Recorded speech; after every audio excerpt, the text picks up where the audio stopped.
sinners, now and at the hour of our death. Amen.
So why are we out here today? Why do we choose today to come and make our feelings known? Well, it's not just today. We've been here for probably more than 8 weeks in a row, with few exceptions. Okay. It's because we've been here ever since we heard about the mortuary that's planned to open on June 1st, and I'm glad that it didn't open, but I don't condone setting fires in any way. Sure. So you called it a mortuary, and why do we call it that? A mortuary. A mortuary. Okay, Yes. that's a Combination of two words. that's a word I've not heard of. Okay. Well, it's a combination of two words. Of abortion and mortuary? Yes. Okay, awesome. So obviously, when Roe v. Wade was overturned, that caused a lot of different emotions and different opinions from people. What was your reaction when Roe v. Wade was overturned? I was celebrating because the slaughter of the innocents that has been going on for almost 50 years was kicked back to the states. So it was a victory for people who love life, pro-life people. Sure. And you say that the decision was given back to the states. This woman over here that I spoke with said that it should be a woman's choice what they do with their bodies. How do you respond to that? Well, how does she feel about the tiny woman Sure. in the womb? Sure. Like that person doesn't get a choice, does Right. she? Okay, that's fair. And you're out here as well supporting this. As a man, what is your opinion on this whole situation? Life begins at conception. It's biological fact. And there's another human being inside the womb of a pregnant woman. That's a biological fact. It's something you have to deal with. It's an absolute fact. It's another human being. It's not the woman's body. It's another body. All biology says that. So Sure. Absolutely. it boils down to killing a baby, and you might even say murder. There's no other way to look at it. Fair. Yeah, that's why we agree with not your body, not your choice. That's right. It's not your body, not your choice. That's fair. So with that phrase, I know when the whole vaccine stuff was coming out, a lot of opponents of that would say, "This is my body, this is my choice." Do you guys agree with that, or do you think it's completely Well, of different course. circumstances? It is your body That is in that case. actually my body. Yeah, that's pretty clear. Yeah. Sure. Yeah, it is absolutely my body. Okay. Yeah, But in we this used to- case, we used to use that as a funny little turn of a phrase in that way because, this is in fact my body. But unfortunately, the truth is, it's not your body. It's another human being. That's the miracle of life. That's what we all know about, and we've all understood ever since we could have any kind of understanding that is what life is about. This is what happens. Mothers give birth to new life. This is what women do. sure. And just because I'm a man, I'm not ignorant of that. Every single one of us was born from a woman, and we began in the womb of a woman. Every one of us. So, Yeah. how would we feel if our mothers had aborted us?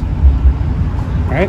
You probably wouldn't feel anything, right? Yeah, well, Like, as a former fetus, I oppose abortion. exactly. That should be a sign. Yeah. I think that they believe that because it's very religion based and Christian religion based specifically, and I am personally not Christian, and it's just very it's much like they're imposing their religious beliefs on everybody else and believing that should affect laws that affect people's lives, when abortion is often so much more than just like not wanting a kid. Like some people don't have the wherewithal to raise children, to love children. I personally was abused and mistreated my entire childhood, and adoption is not a loving option, because a lot of kids go into the foster care system and they don't ever get adopted. They are also mistreated and they age out. It just doesn't, it's not in line with what the real world actually is, which is very complex, and there's like almost 8 billion people on this planet. There's no way that their point of view should be imposed on billions of people who deserve their own choice.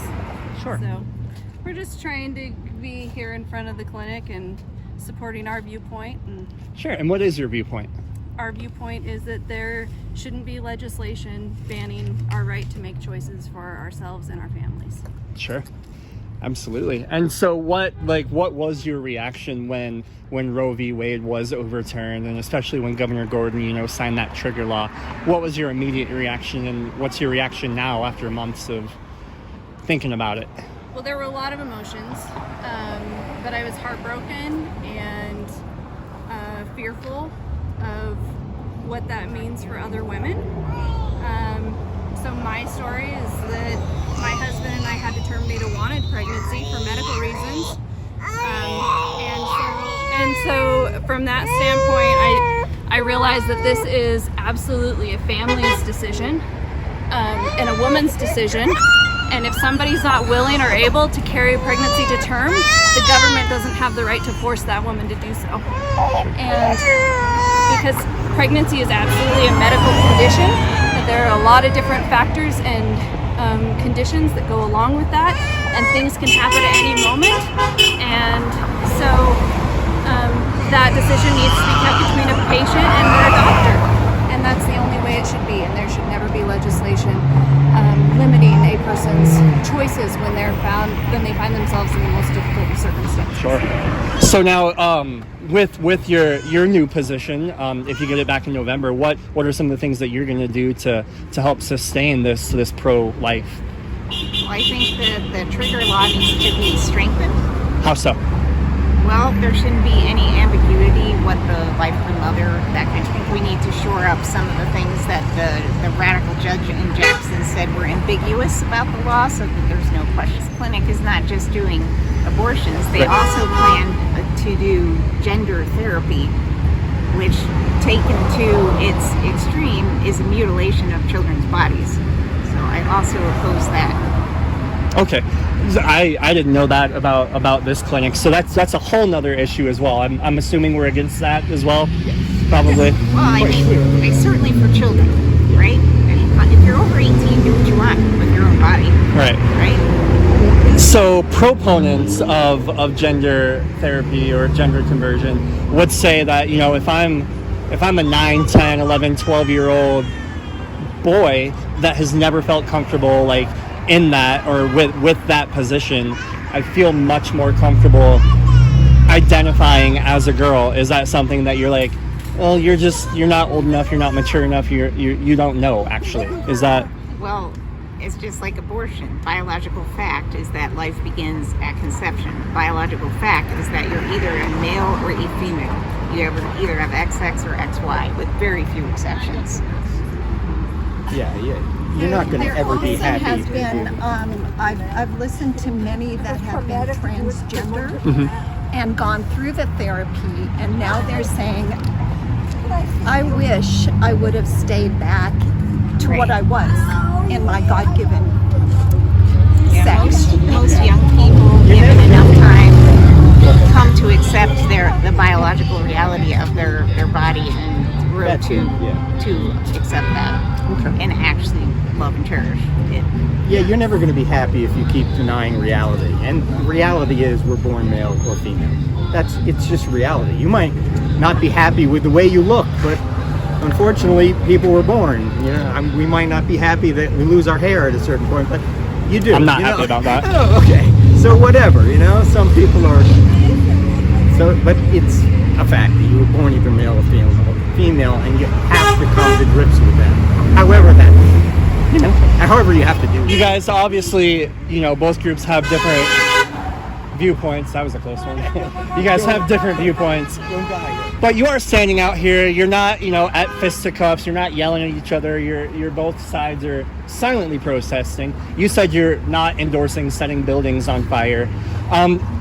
What is the common ground that like we could stand on? Like, is there any, or is this just going to be a debate as long as time?